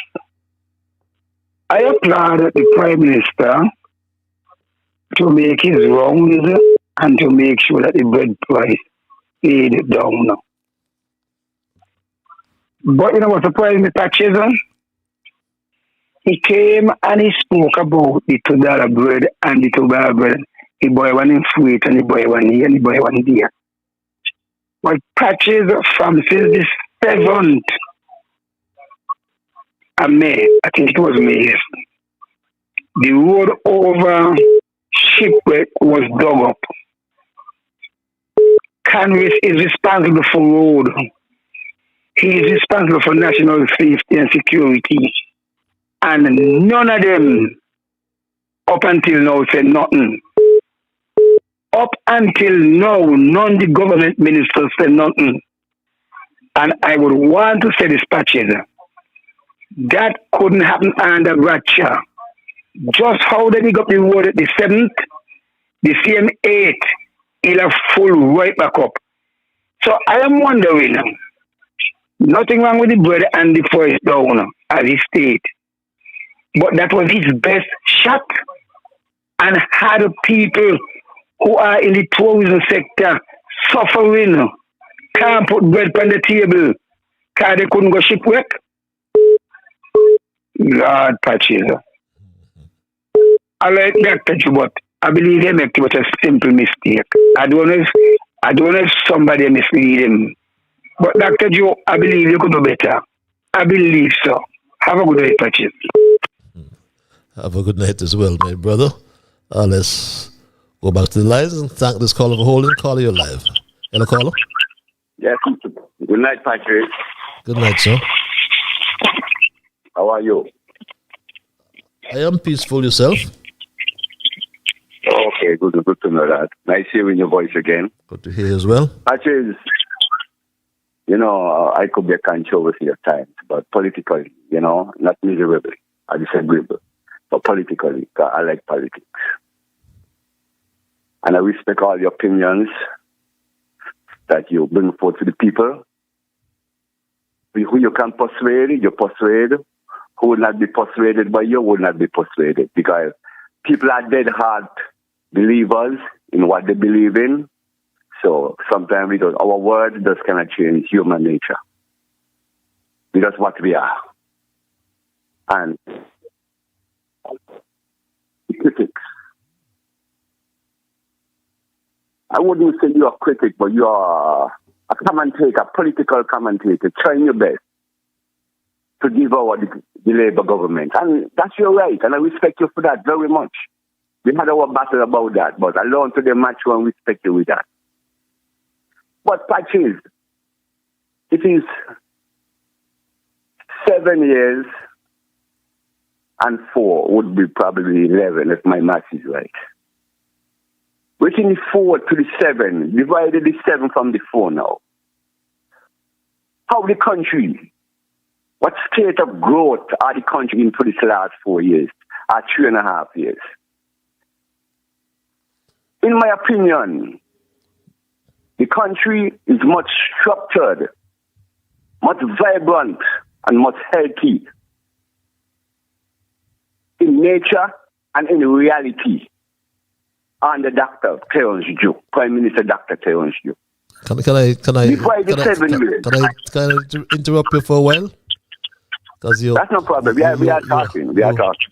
I'm sorry to interrupt you because you asked a question. I don't know if it's a rhetorical question or not, but I would like to answer it this way. When the national conversation advanced by Prime Minister Drew is reduced to whether a cost of a loaf of bread costs $2 or not, that tells us, or that speaks volumes. What it tells us that the office of the Prime Minister is a bakery inspector, a price checker. You see him bring all this bread on the screen. I'm sure you saw it, right? Aside, right, and I love the reality. I love the reality. You love the reality? The office, his office should be setting national policy, driving economic growth, attracting investment, creating opportunities, and most of all, improving the quality of life of the people.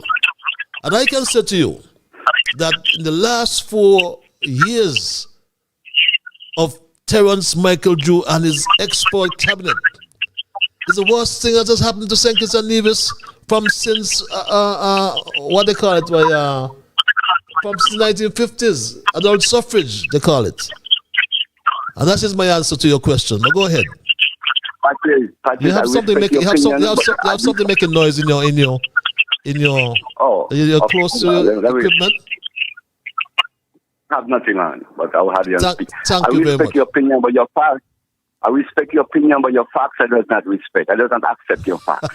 You know why, Patrick? Facts are facts. You know why, Patrick? Yeah, but your facts is not right. Your facts is a political discriminative. But the man bring for a debate, a national debate, the price of $2 bread. What happened to the cost of electricity? What happened to the cost of water? The cost of living? Gas. Gas is almost $20 a gallon. It's a universal struggle, Patrick. I started put up mackerel tonight. You know how much is mackerel in St. Thomas? I don't care about St. Thomas. Patrick, you know how much is mackerel in St. Thomas? Mackerel is poor people food, you know. I come up on mackerel. But you know what is mackerel in St. Thomas, Patrick? Mr. Patrick, you know what is mackerel? You need to come here. St. Thomas you is need to about come mackerel. here and try to What's St. Thomas about mackerel? We know about mackerel up here. We used to get mackerel in the kit with the pickle. With mackerel in the pickle, that's how we used to get it. Right? What you tell about St. Thomas? St. Thomas, my son? No, man. What's St. Thomas? But anyway, the globally prices increase all over, Patrick. Anyway, my brother, the people deserve leadership. That's focused. Just let me finish. Not merely on one bread and loaf, right? But on the cost of living. But go ahead. I'll give you 10 seconds to wrap. You have the final say. Okay, Patrick, the cost of living is a global struggle. It's a universal struggle. We cannot run from that. Okay, but we are putting a heavy criticism on the government and on the Labour government and the Prime Minister. And the Prime Minister is doing a brilliant job to the country. The best I've ever seen it for the last 9-10 years. The best I ever see it. The best. My God, my brother. Young people are getting motive. Okay. Young people are energizing. Okay. Young people are coming successful, Patrick. Okay, thanks. Under the previous government, there was nothing. Milk went up and people crying under the previous government about milk, and he didn't do nothing, Patrick. My brother, thanks a lot for your intervention. Yes, thank you, Patrick. Let us be truthful, man. Have a good night, my brother, right? Because leadership is not measured by how many $2 bread a prime minister can purchase in front of a camera. He buy $4 bread. I had it on the screen, and I'm not making up nothing. You talk about facts. These are the facts. Michael Drew, Terrence Michael Drew, came to the country. Instead of reporting to the country, this is what he reported. He bring the debate about bread. Ask for a direct purchase from the bakeries to see what is really going on. And so I brought some bread here with me today, and I will say it clearly. I went to the bakeries to see. So can you pass me those breads? I have breads here, and I have the receipt here.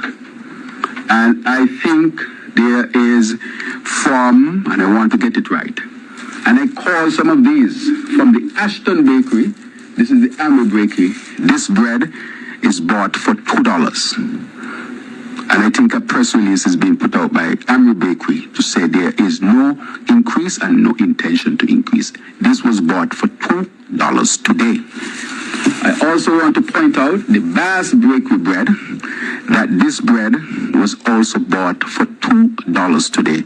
And in this, talking with Bass Bakery, there is no increase of this bread, nor the intention to increase the bread. Also freights, $2 as well, bought today.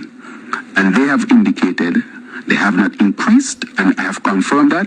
And I also want to say that this was bought today, and freights again, there is no intention to increase this bread.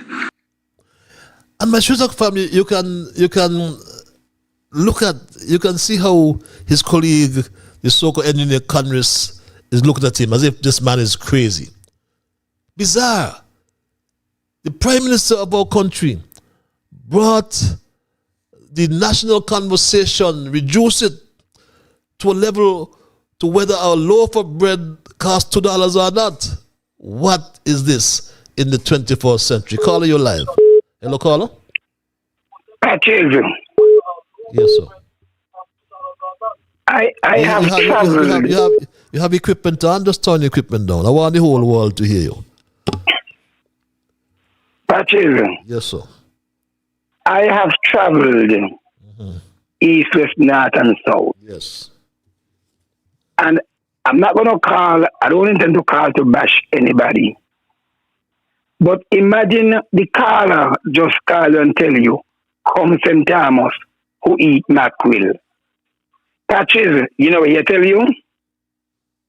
Things hard in St. Kitts. If you want a better life, come St. Thomas. When a mackerel in St. Kitts, I hear the price. But that was that's what you tell you, Patches. That was my interpretation, but that's okay. Because, I mean, these people, when they go... Go ahead, I'm listening. He was saying it's more expensive in St. Thomas. Oh, it is more expensive. It was always that way with St. Thomas and those places. Of course, yeah. Because when I lived St. Thomas, I used to go by Weeks Bakery to buy bread. So, I understand, these overseas cars, some of them Patches, some of them, if they're not going to say just hush no, because they come vote and run go back. They not live here with we, so they don't know how we suffer. They just come, vote and run go back. They need to live here. Then he would understand how mackerel and $2 bread go. Have a good night. Have a good night as well, my brother. And as I mentioned, the issue cannot simply be about $2 bread or $3 bread. The issue has to be whether families can afford to live with dignity.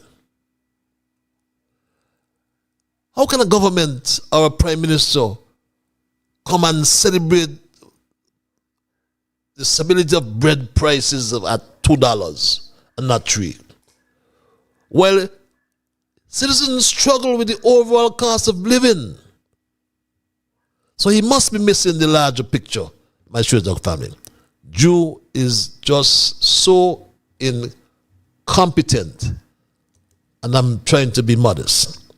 Mr. Charles Wilkin Casey reads this email. I was very impressed this morning with your commentary on Win FM. However, I am not in agreement with you that the first federation should join the CCJ. That the federation should join the CCJ and abandon the Privy Council. You see, Sir Charles, you are looking at it one way, where the region has qualified luminaries to sit on the CCJ. But on the other hand, how qualified are they to resist corrupt practices? Recently, the Prime Minister told us that he was elected, that it was very easy to buy an election in St. Kitts and Nevis. But he stopped short of telling us how much he and the Premier Mark bought the 22 general election for. I am sure, Mr. Wilkin, that you remember that one of our former Prime Minister called Judge Horace Mitchell in his chamber at the police training school and asked him to rule the case in favor of a certain person. Everyone in the court heard the angry judge shouted, calling the Prime Minister by name and saying, "You're wrong to be calling a sitting judge in court, asking me to compromise myself. I am ashamed of you, Mr. Prime Minister." Those were the words of Judge Horace Mitchell, Igayanis. You can't forget that, Sir Wilkin. And we have an Attorney General here who should be imprisoned, according to a court and many legal minds. Even Dwight Astafan has called upon him to resign. So you see, Mr. Wilkin, we do have no confidence in the administration of justice in the Federation. So I say CCJ, no. CCJ, no. Privy Council, yes. The Privy Council do not know or have any friends in the Federation. And that is why I say Privy Council must remain. Read this email. Very strong support for the Privy Council. Caller, I thank you for holding your live. Hello, caller. Patches, good night again. Good night, my brother. Patches, wow. Patches, the Premier had agenda with that Destiny project. Mm-hmm. That's why he tried to destroy the unity. And that's why when he in government, when he in parliament, he don't oppose nothing the government do to the ordinary man in this country. Because he had a agenda and he want the Prime Minister sign that project. He got agenda patches. And patches with the call from St. Thomas, when people call me, tell me they don't have the equipment. A lot of people call me, tell me they don't have the equipment, and they tell him, you know, something is going to he never going on up here. Because if he think it is doing so well, what you got to do is at St. Thomas. They come up and half part where we get in here in this country. They come up and half part at the Labour administration where they're doing us here in this country. Because here now we run go back to St. Thomas, Patches. Patches, I just want the people them when the election call, just go out there and do what they got to do. We ain't getting nothing. Are we getting again lies? Nothing but lies. Lies can't done. Patches, I want to wish you all the best. We straight talk all the best and continue to do what we got to do for this country. With these evil doers here. We people let money running country. All they do is about themselves. They're not about the ordinary man and woman in this country. Young people are young people. Why come and sink it. Take a part and sink it. When last to come sink it, brother? We're young people. That's fooling off young people. Okay, then, Patches. Thank you very much, my dear brother. And my quotation for tonight: spiritual nourishment and the teachings of God are just as essential to human life as physical food. And I'm going to end tonight's program in this way, my Straight Talk family. And positive view that the issue before this nation or federation is not simply the price of a loaf of bread. The issue is whether the people of St. Kitts and Nevis are truly better off today than they were 4 years ago. And I hear you all say, hell no. A government cannot ask the people to celebrate the stability of bread prices while fuel costs soar. Electricity remains expensive, water shortages persist, and food prices continue to place unbearable pressure on struggling families. Because man cannot live on bread alone. The people need affordable energy. They need reliable water. They need jobs. They need economic opportunities. They need confidence that their leaders have a plan and the competence to execute that plan. Instead, what have we witnessed, my Straight Talk family? We have witnessed promises abandoned, projects delayed, opportunities squandered, millions of dollars spent on temporary solutions, while long-term investments that could have transformed the country were cast aside, my Straight Talk family. There's also the bread basket fallacy. The government regulates a basket of goods or lowers VAT on food, but citizens still face high costs for non-negotiable public services. Citizens already know the cost of bread because they purchase it every day. But electricity supply to many homes is being disconnected as we speak. Must a family eat cheaper bread in darkness since they cannot afford the electricity to keep the lights on? My Straight Talk family, the office of the Prime Minister is not that of a bakery inspector. It is not that of a price checker or supermarket auditor. It is an office entrusted with setting national policy, driving economic growth, attracting investment, creating opportunities, and improving the quality of life of its people. But when the national conversation is reduced to whether a loaf of bread costs $2 or $3, it risks trivializing the very real hardships many citizens face. Because the issue cannot simply be about bread. The issue has to be whether families can afford to live with dignity. Any government that celebrates the stability of bread prices while many citizens struggle with the overall cost of living is missing the larger picture. The people deserve leadership focused on the entire basket, not merely one bread or loaf within the basket. Leadership is not measured by how many $2 bread a prime minister can purchase and put them in front of a camera. When the prime minister reduces the national conversation to the price of bread, while citizens grapple with rising expenses, housing challenges, economic uncertainty, and concerns about the future, it reflects a troubling disconnect from the realities facing ordinary people. And as the good book reminds us, man shall not live by bread alone. Our people need more than bread, Prime Minister. They need hope. They need opportunity. They need transparency. They need competent leadership and a government focus on building a prosperous future for all. They deserve substance over spectacle, vision over gimmicks, and leadership that understands the nation's success is not determined by the cost of bread alone, but by the dignity, prosperity, and well-being of its people.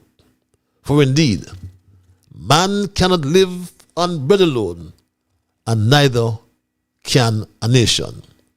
And that's my story tonight, my Straight Talk family, and I am not going to change it. I must thank Almighty God for guiding our conversation tonight as always. I thank you, the many viewers, those who called, those who sent emails, those who just listened or viewed. Remember, you are the ones who make Straight Talk. And for that reason, I say a big, big thank you. I'm Ian Patches Liber and God's Spear. We will connect on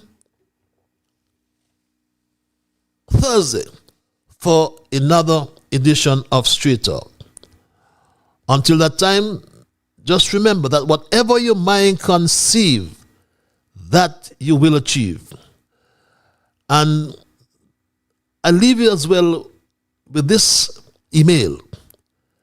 Hi Patches, I have a simple question. Is Dr. Drew finished destroying CARICOM yet? Or is he still planning to cause more havoc and destruction in the Caribbean community before leaving his post as chairman thereof? And I'll leave you with my quotation as well. Spiritual nourishment and the teachings of God are just as essential to human life as physical food. Be good to all whom you meet. And remember, whatever your mind conceive, that you will achieve. But first of all, you got to believe. So when you wake in the morning, thank God for the morning light. Thank Him for taking you through the night. And my Straight Talk family, keep moving on. Bye-bye. Until we connect on Thursday.